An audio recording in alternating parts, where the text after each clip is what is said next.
오늘 은혜 받으실 하나님의 말씀은 요한계시록 22장 12절부터 마지막 21절에 기록된 말씀, 신약성경 맨 끝쪽에 있습니다. 우리 12절부터 마지막 21절까지 저와 여러분 한 목소리로 봉독하시겠습니다. 12절입니다. 보라, 내가 속히 오리니 내가 줄 상이 내게 있어 각 사람에게 그가 행한 대로 갚아주리라. 나는 알파와 오메가요, 처음과 마지막이요, 시작과 마침이라. 자기 두루마기를 빠는 자들은 복이 있으니 이는 그들이 생명나무에 나아가며 문들을 통하여 성에 들어갈 권세를 받으려 함이로다. 개들과 점술가들과 음행하는 자들과 살인자들과 우상 숭배자들과 및 거짓말을 좋아하며 지어내는 자는 다 성 밖에 있으리라. 나 예수는 교회들을 위하여 내 사자를 보내어 이것들을 너희에게 증언하게 하였노라. 나는 다윗의 뿌리요 자손이니 곧 광명한 새벽벌이라 하시더라. 성령과 신부가 말씀하시길 오라 하시는도다. 듣는 자도 오라 할 것이요, 목마른 자도 올 것이요, 또 원하는 자는 값없이 생명수를 받으라 하시더라.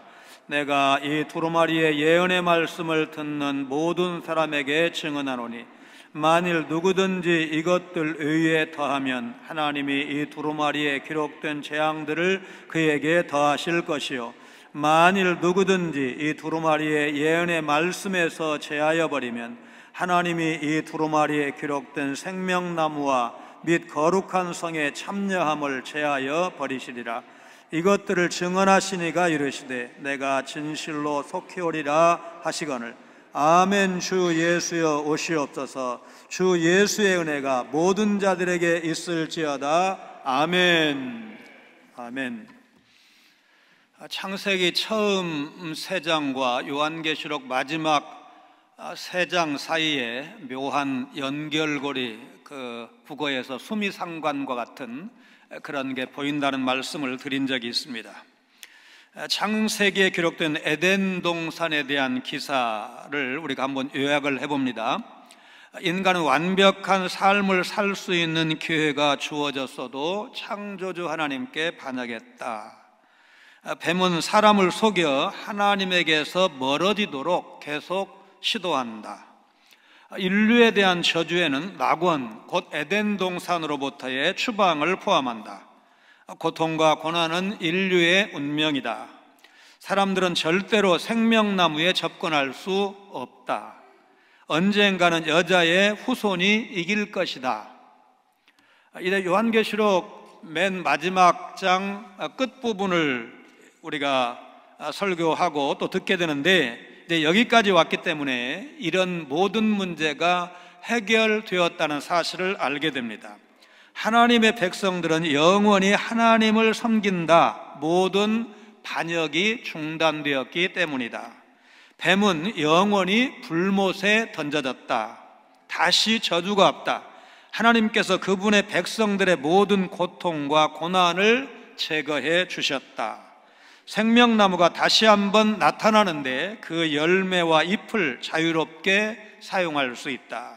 여자의 후손인 예수님께서 영원한 보좌에서 다스리신다. 많은 성경학자들이 요한계시록의 마지막 환상을 회복된 낙원으로 보는 것은 결코 놀라운 일이 아닙니다. 그러나 많은 측면에서 이것은 에덴 동산으로 되돌아가는 것보다 훨씬 더 좋은 일입니다.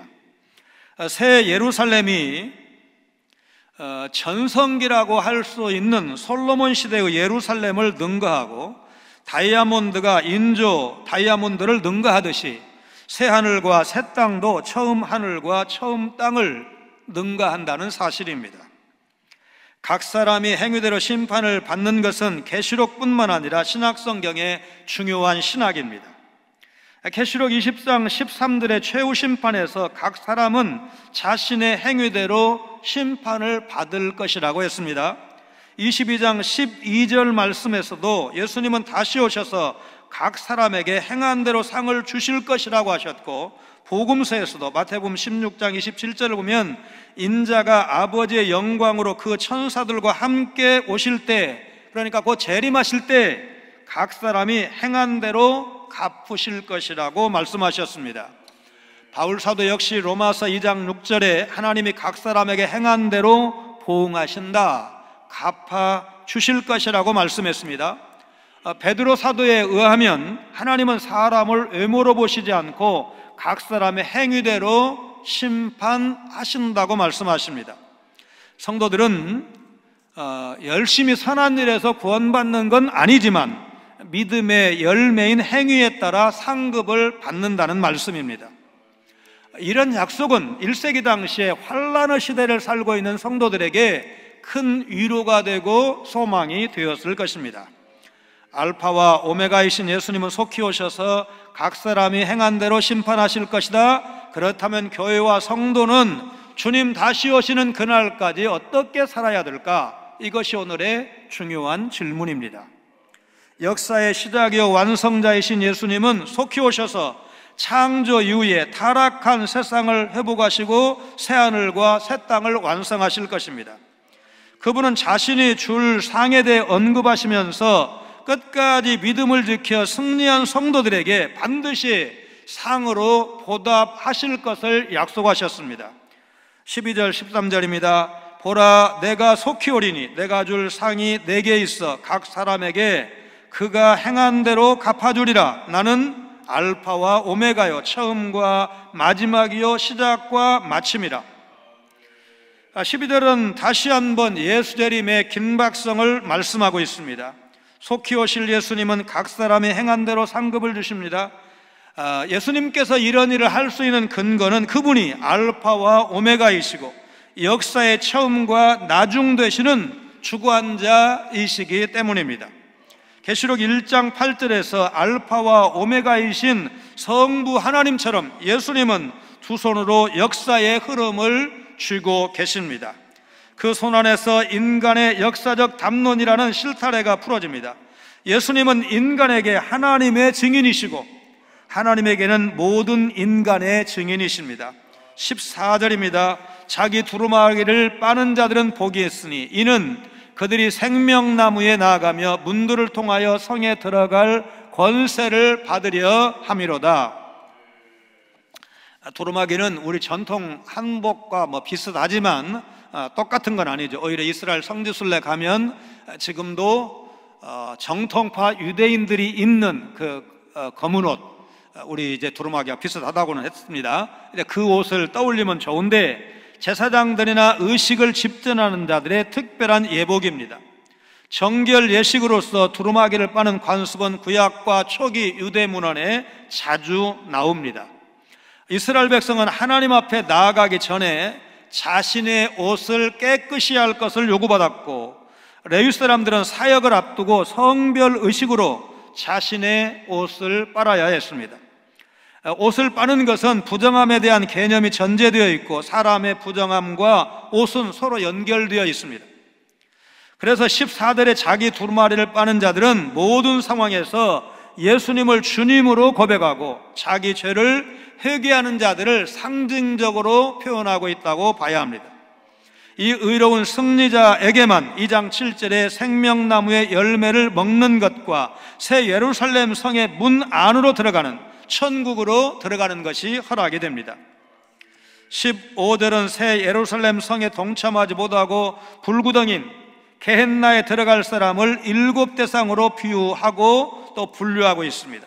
개들과 점술가들과 음행하는 자들과 살인자들과 우상 숭배자들과 및 거짓말을 좋아하며 지어내는 자는 다 성 밖에 있으리라. 개들은 빌립보 3장 2절 개들을 삼가고 행악하는 자들을 삼가고 몸을 상해하는 일을 삼가라는 말씀을 고려할 때 손 할례당인 할례주의자들을 가리키는 것으로 보입니다. 고대 이집트에서 개는 혐오의 대상이 아니었지만 유대 사회에서는 달랐습니다. 개는 땅을 파서 짐승의 뼈를 찾아내 거기 붙어있는 고기를 먹는 습관이 있습니다. 그래서 개들이 성소 제물로 바쳐진 고기와 뼈에 붙어있는 고기를 먹을 염려가 있기 때문에 개들은 성소에 접근 금지였습니다. 또 죽은 것을 극도로 부정하게 여겼던 유대인들에게 사체를 먹는 부정함의 극치를 이룬 짐승이 바로 개로 여겨졌습니다. 구약과 초기 기독교에서 개에 대한 태도는 이중적이었는데 경비견이나 양떼를 지키는 개들은 경제적으로 유용했죠. 그러나 역겹고 경멸하는 대상이기도 했습니다. 그래서 사람에게 적용되었을 때 예수님과 수로보니게 여인과의 대화에서 엿볼 수 있듯이 개라는 말은 모욕적인 말이었고, 특별히 유대인들은 이방인들을 혐오할 때 이 단어를 사용하기도 했습니다. 7가지 대상 목록은 계시록 21장 8절, 21장 27절에 기록된 목록과 개들만 들어가고 나머지는 같습니다. 이 목록은 음녀 바벨론이 누구를 지칭한다고 했습니까? 로마 제국이라고 그랬잖아요. 로마 시대니까 로마 제국이라고 말하지 않고 이제 바벨론이라고 표현했다, 이미 설명을 했습니다. 그러니까 로마 제국에 해당되는 것이고, 성도가 세례를 받을 때 그리스도 예수 안에서 새로운 삶을 살기를 결단하면 마땅히 버려야 할 것들의 목록입니다. 타이타닉호 승객 중에 미국 뉴욕 맨해튼에서 메이시스 백화점을 소유한 스트라스 부부가 타고 있었습니다. 이 부부는 결혼 41주년을 기념해서 유럽 여행을 하고 미국으로 돌아오는 길이었습니다. 배가 침몰 위기에 처했을 때 1등석 승객들은 구명중에 탈 수 있었지만 이 남편은 부인만 태웠습니다. 여인과 아이들에게 자리를 양보하기 위해서였습니다. 그러자 부인도 남편과 함께 배에 남겠다면서 구명장에서 내렸습니다. 대신 구명장에 탈 수 없던 하느에게 자신의 모피 코트를 입혀서 딸인 것처럼 구명장에 태웠습니다. 결국 이 부부는 타이타닉호에서 함께 생을 마감합니다. 장례식은 뉴욕의 카네기 홀에서 거행되었고 2만여 명이 참석해서 이들 부부의 사랑과 죽음을 애도했습니다. 우리에게는 이보다 더 고귀한 사랑과 죽음이 있습니다. 우리를 위한 하나님의 아름다운 사랑과 우리를 대신한 예수님의 영화로운 죽으심입니다. 그 은혜로 우리는 영생을 누리고 있기 때문에 더 사랑하면서 사는 것이 마땅하다고 성경은 말씀하고 있습니다. 요한일서 4장 11절 말씀 우리 같이 읽습니다. 사랑하는 자들아, 하나님이 이같이 우리를 사랑하셨은즉 우리도 서로 사랑하는 것이 마땅하도다. 사랑하는 것이 마땅하도다. 예수님을 믿어 거룩한 자들에겐 생명나무에 나아가서 그 열매를 먹고 거룩한 성 새 예루살렘에 들어가도록 허락하십니다. 영생과 구원의 복을 주셨다는 말씀입니다. 자, 영생도 받았고 천국에도 들어가는데 그때 주님 앞에 설 때 우리가 잘했다고, 수고했다고, 끝까지 참아서 이 좋은 나라에 들어온 거 환영한다고 이렇게 인사를 받아야지, 너 구원받았고 은혜도 좀 받았는데 왜 그렇게 살았냐고 악하고 게으른 종이라고 책망받으면 안 되지 않습니까? 우리의 남은 날은 결정이 됐습니다. 우리는 믿음으로 구원받았습니다. 예수 그리스도의 은혜를 입고 천국에 들어갑니다. 이 약속은 확실합니다. 그런데 주님 앞에 섰을 때 부끄럽지 않으려면 깨어 있어야 됩니다. 아무리 힘들어도 그 힘든 것이 주님을 배반할 수 있는 이유는 될 수가 없습니다. 초대교회 성도들이 그 모습을 우리에게 보여주었습니다. 잡히면 감옥에 갑니다. 매를 맞기도 합니다. 유배를 당하기도 합니다. 더러는 화형에 처하기도 하고 말로 할 수 없는 고문을 당하기도 하는데 사자밥이 되어도 예수는 그리스도라는 그 고백을 포기하지 않았습니다. 그렇게 죽어갔습니다. 왜요? 이분들이 믿음이 있었고 소망이 있었기 때문입니다. 이런 믿음의 소유자들답게 하나님 앞에 깨어 거룩한 삶을 살아가시는, 그렇게 살기를 결단하시는 여러분 모두가 되시기를 주님의 이름으로 축원합니다. 교회는 복음을 전해야 됩니다. 주님이 곧 오신다면 죄인들에게 남겨진 것 뭐겠습니까? 진노의 심판입니다. 10절은 예수님을 다윗의 뿌리라고, 다윗의 자손이라고, 광명한 새벽별이라고 묘사하고 있습니다. 나 예수는 교회들을 위하여 내 사자를 보내어 이것들을 너희에게 증언하게 하였노라. 나는 다윗의 뿌리요 자손이니 곧 광명한 새벽별이라 하시더라. 예수님은 다윗 가문의 원천인 동시에 정점이십니다. 예수님은 다윗의 뿌리이시기에 다윗의 모든 혈통을 포함하시고 보존하십니다. 요한은 또한 예수님을 새벽별이라고 칭하는데, 새벽별은 새벽에 뜨는 별 아닙니까? 그런데 여러분, 해 뜨기 직전이 사실은 가장 어두운 때입니다. 왜냐하면 잠시 잠깐 후면 해가 뜨지만 그때가 제일 말하자면 해를 기다리는 때 아닙니까? 그러니까 그것은 뒤집어 보면 곧 소망입니다. 예수님을 소망으로 표현한 것입니다. 베드로후서 1장 17절로 19절에서 베드로 사도는 샛별이라고 표현을 했고, 오늘 계시록 2장 28절엔 새벽별로 그렇게 표현을 했습니다. 성령님은 교회와 성도를 감동시키셔서 성자 예수님을 현재적인 구원과 심판 가운데 초청하도록 하십니다.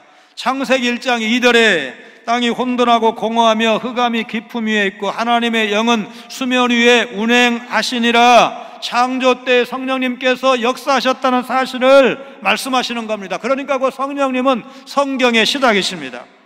본문 17절입니다. 성령과 신부가 말씀하시기를 오라 하시는도다. 듣는 자도 오라 할 것이요 목마른 자도 올 것이요 또 원하는 자는 값없이 생명수를 받으라. 성령님은 성경의 시작에 역사하셨을 뿐만 아니라 마지막에 나타나셔서 성경 66권의 틀을 형성하십니다. 17절에서 오라는 표현이 2번 나오는데 문법적으로 보니까 현재형입니다. 현재 명령형입니다. 이게 무슨 뜻이겠습니까? 예수님은 2000년 전에 이미 오셨고 지금도 오고 계시고 장차 오시고, 이런 복합적인 의미가 이 문법적인 이 말하자면 수사법 안에 들어가 있습니다. 예수님의 재림에 대한 소망과 함께 교회 안에 예수님이 현재적으로 임하신다는 뜻입니다. 예수님의 재림에 대한 소망, 우리는 놓을 수가 없습니다. 그분은 지금도 성령으로 우리 속에 감동하십니다. 왜냐하면 예수님께서 승천하실 때 또 다른 보혜사, 그러니까 예수님이 보혜사이신데, 우리를 돕는 자신데, 우리의 변호사이신데, 우리의 상담자이신데, 예수님 아닌 또 다른 보혜사 곧 성령님을 보내주시겠다고 약속하셨고, 오순절날 그분은 오셨습니다. 그분은 지금도 우리와 함께 하십니다. 말씀으로 우리와 함께 하십니다. 어려울 때 함께 하십니다. 탄식하시면서도 우리를 위해서 기도하십니다. 예수님은 2000년 전만 계신 분이 아니고, 지금 하나님 보좌 우편에만 계시는 분이 아니고, 지금 여러분과 저 가운데 역사하시는 성령님이 곧 예수님이신 줄로 믿습니다. 자, 이런 놀라운 구원은 값없는 것이기에 우리는 이것을 하나님의 전적인 은혜이고 선물이라고 말합니다. 듣는 자, 목마른 자, 원하는 자가 값없이 생명수를 얻을 수 있다고 했습니다. 이 생명수는 예수님입니다. 예수님을 마시면, 예수님의 말씀을 먹으면 우리는 목마르지 않습니다. 배고프지 않습니다. 이사야서 55장 1절에 오라 너희 모든 목마른 자들아 물로 나오라. 돈 없는 자도 오라. 너희는 와서 사 먹되 돈 없이 값없이 와서 포도주와 젖을 사라. 너무너무 좋은 것을 약속하셨는데 값없습니다. 돈 없습니다. 여러분, 돈 갖고 구원받은 사람 하나도 없습니다.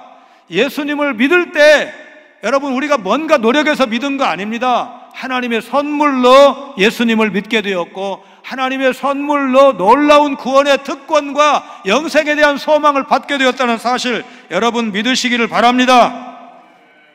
어떤 종교 사람들은 수행을 좋아합니다. 수행이 곧을수록 더 가치 있다고 여깁니다. 10년씩 20년씩 벽을 보고 앉아있기도 하고 오랜 기간 침묵 수행을 하기도 합니다.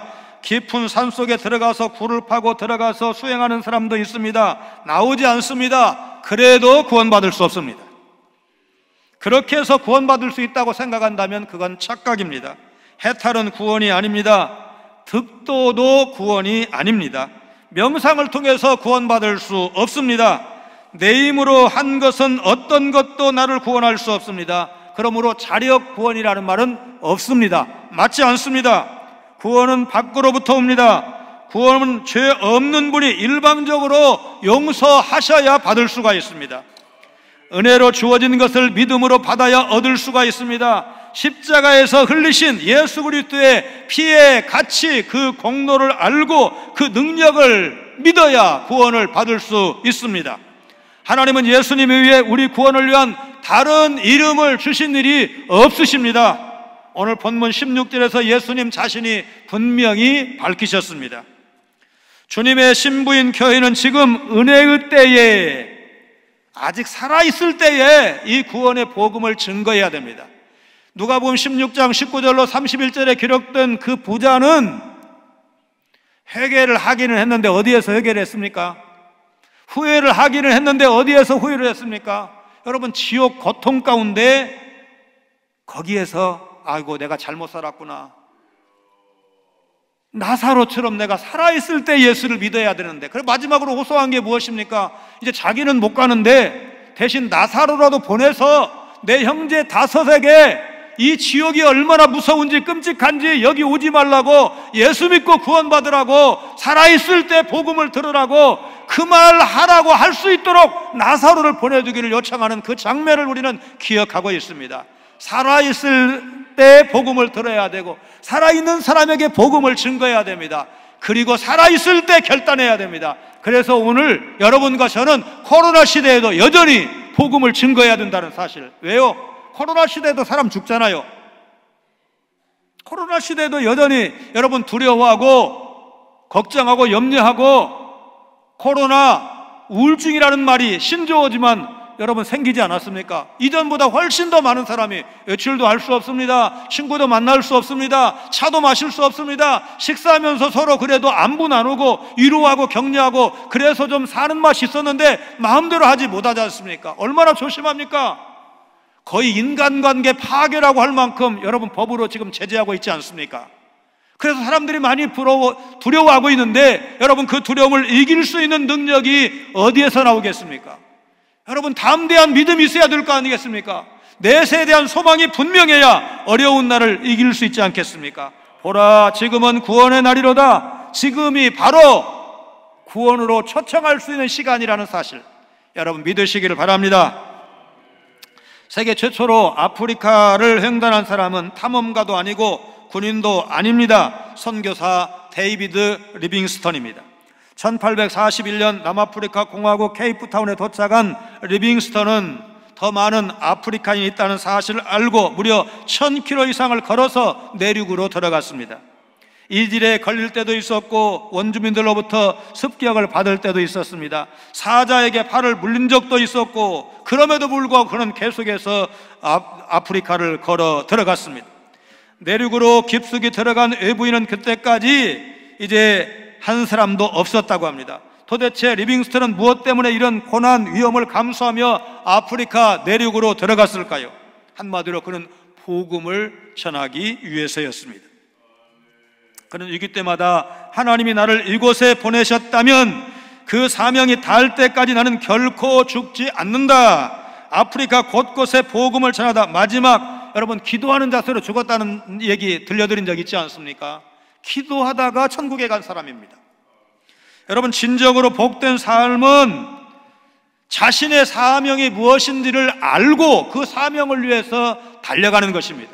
여러분은 지금 그 사명, 하나님께서 나를 이 땅에 보내신 이유, 내가 살아야 될 이유, 내가 직장에 나가야 될 이유, 가정에서 그래도 충실한 가정생활을 해야 될 이유, 그래서 내 모든 삶을 다 마쳤을 때 하나님 앞에 섰을 때 잘했다고 칭찬을 받을지 잘못했다고 책망을 받을지에 대해서 여러분 분명한 깨달음이 있습니까?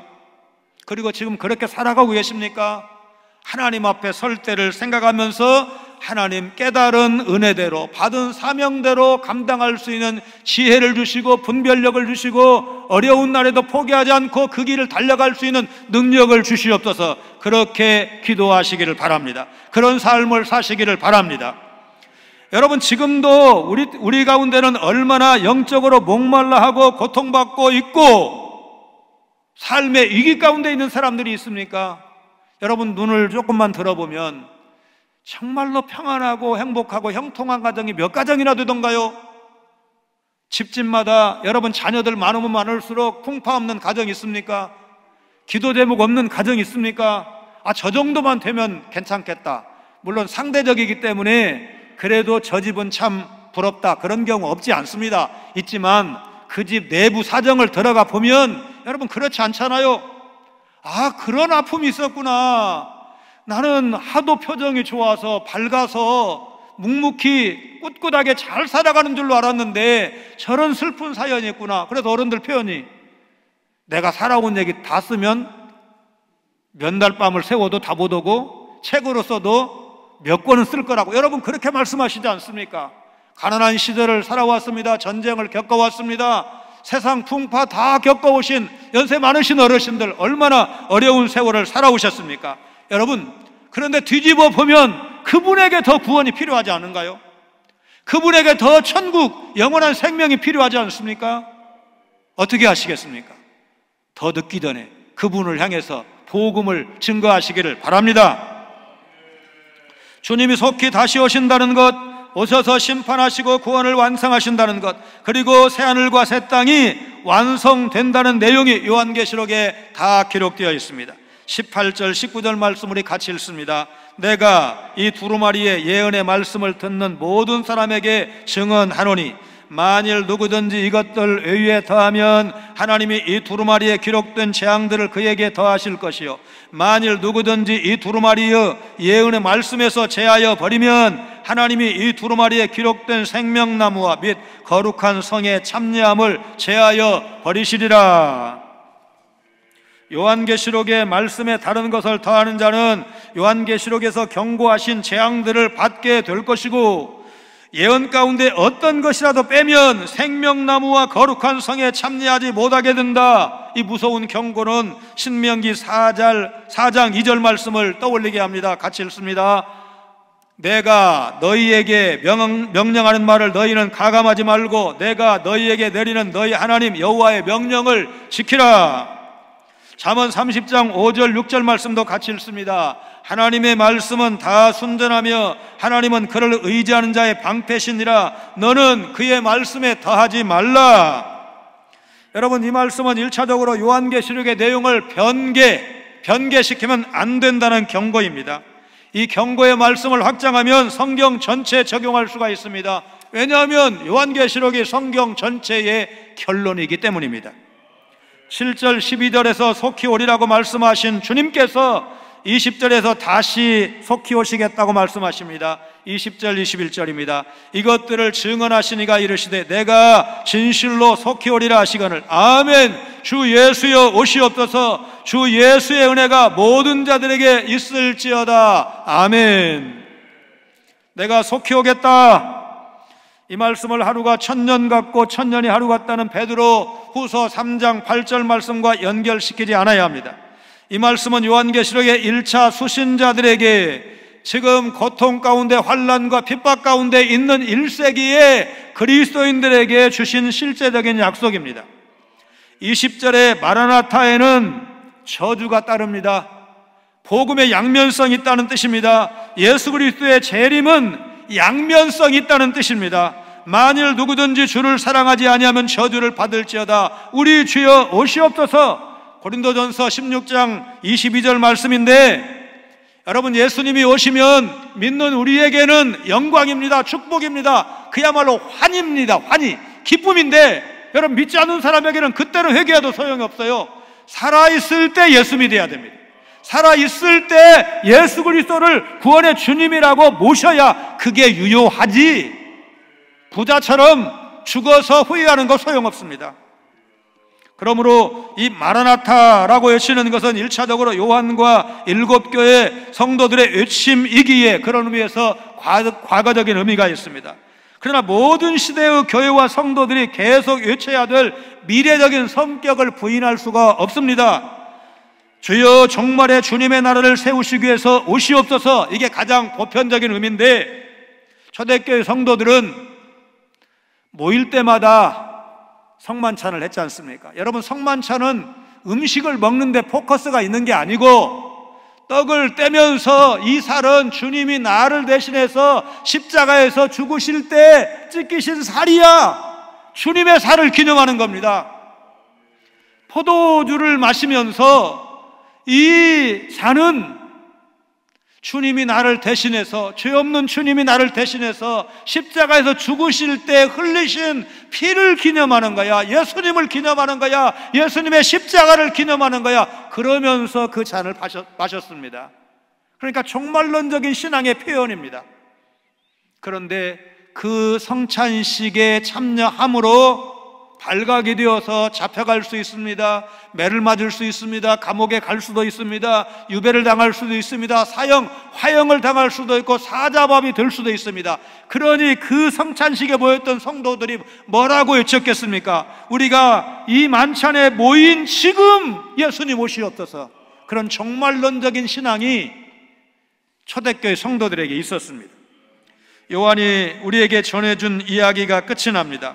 요한은 그가 듣고 보았던 모든 것을 성실하게 기록했습니다. 그리고 하나님은 18절 19절에 요한이 기록한 이 책이 진실된 것이라고 보증을 하십니다. 여러분, 문서에 누구 도장이 찍혔느냐에 따라서 문서의 효력이 달라집니다. 대통령이 서명하면 여러분, 그거는 정말 국가적인 능력이 있습니다. 대한민국 안에서는 아무도 대통령의 서명을 부인할 수가 없습니다. 여러분, 집문서 함부로 넘기면 큰일 나지요. 계약서 누군가 위조해갖고 내 인감도장 찍으면 내 집 날아가는 거 아시죠? 보증 잘못 쓰면 그런 경험 있으시죠? 적어도 알고는 계시잖아요. 누가 보증했느냐에 따라서 그 효력이 그렇게 달라지는 겁니다.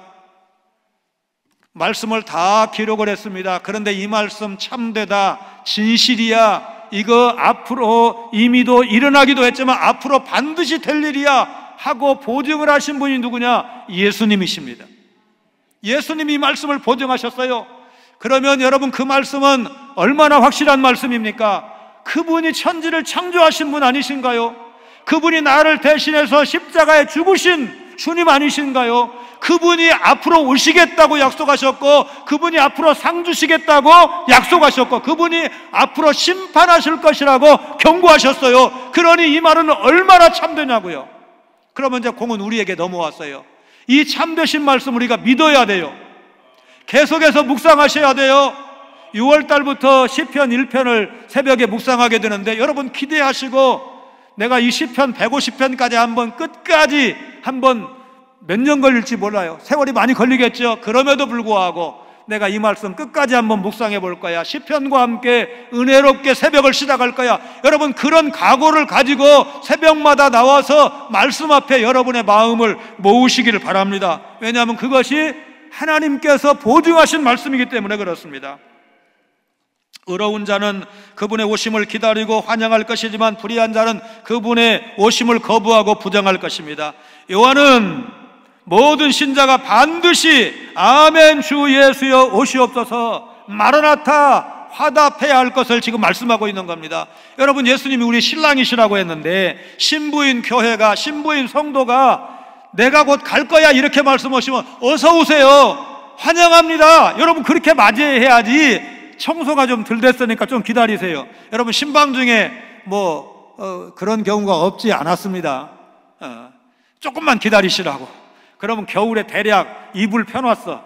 이불 펴놨기 때문에 이불은 좀 이렇게 개서 좀 넣어놔야 될 거 아니겠어요? 그래서 잠깐만 그런 경우가 있는데, 여러분, 영적인 의미에서 우리가 예수님이 언제 오시는가 모르잖아요. 내가 언제 이 땅을 떠날지 잘 모르잖아요.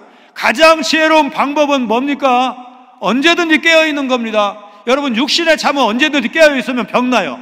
그러나 영적으로는 깨어있는 것이 가능합니다. 말씀을 통해서 여러분의 영혼을 깨울 수 있습니다. 하나님이 말씀을 통해서 우리를 깨우고 계십니다. 여러분, 믿으시기를 바랍니다.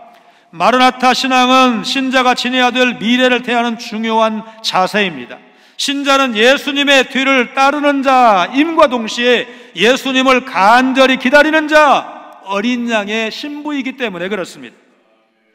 이런 의미에서 새 예루살렘과 어린 양의 혼인잔치는 지상교회에서 주님의 오심과 오순절을 통해서 이미 성취되었고 지금도 성취되어 가는 중이며 영원한 미래의 하나님 나라 앞으로 우리에게 보장되어 있다는 사실입니다.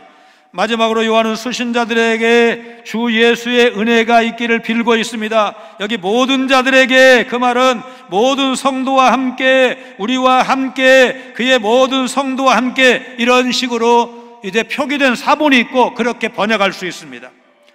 성도들이 좋아하는 영화 가운데 배너가 있습니다. 당시에 천문학적인 제작비 1,500만 달러를 투입한 대작 중에 대작입니다. 10년의 제작 기간과 10만 명의 출연 인원, 그리고 1년여 촬영 기간 동안 지구를 한 바퀴 돌고도 남을 정도로 많은 필름을 썼다고 합니다. 영화의 클라이막스인 15분간의 전차 경주 장면을 위해서 1만 5천 명이 4개월간 연습했다고 하고, 마지막 장면에서 철천지 원수인 메살라는 검은 말 4마리가 이끄는 바퀴에 톱날이 달린 중무장 그리스식 전차를 끌고 주인공 유다 배너와 경주를 벌입니다. 모든 조건이 불리한 전차 경주에서 배너 역을 담당한 찰턴 헤스턴은 메살라 역을 한 스티븐 보이드와 맞서서 승리하는 장면을 연기해야 됐는데, 키 190cm가 넘는 근육질의 배우 헤스턴이 이 촬영을 할 때 마차 타는 걸 배우는 것이 매우 힘들었다고 합니다. 무려 2달 이상 연습을 하고 겨우 마차를 끌 수가 있었다고 합니다. 그럼에도 불구하고 제대로 해낼 수 있을지 자신이 없었습니다. 그래서 어느 날 이제 헤스턴이 윌리엄 와일러 감독에게 이렇게 말합니다. 감독님, 마차는 탈 수 있겠는데 경주에서 이길지는 잘 모르겠습니다. 그때 감독이 말합니다. 당신은 경주에 남아 있기만 하면 됩니다. 그러면 당신이 이깁니다.